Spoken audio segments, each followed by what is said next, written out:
Gabby, when the camera's on, you're supposed to really be looking at the camera. I've had a lot of people ask me why I chose the breeder that I did.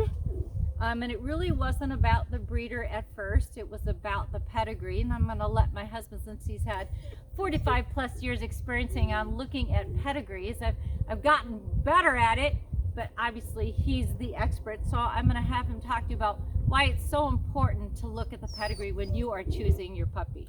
Well, if you're looking for a working dog, and that whether it's a retriever, a pointer, even if it was a stock dog for working sheep, I mean, you're really not buying a puppy, you're buying a pedigree.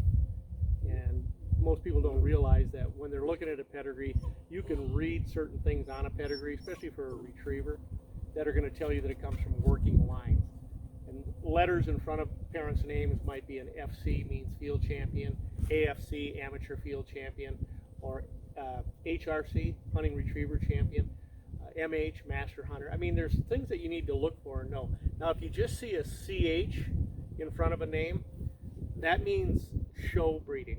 That doesn't necessarily mean field breeding. So knowing what a pedigree says has a lot to do with what you're going to end up with talent-wise, trainability-wise, and then retrieve desire-wise, or pointing, if you have a pointing dog. So if you don't know how to read a pedigree, go to a professional and say, will you look at a pedigree for me? I do it all the time, and make a recommendation, because you are buying a pedigree, not a puppy.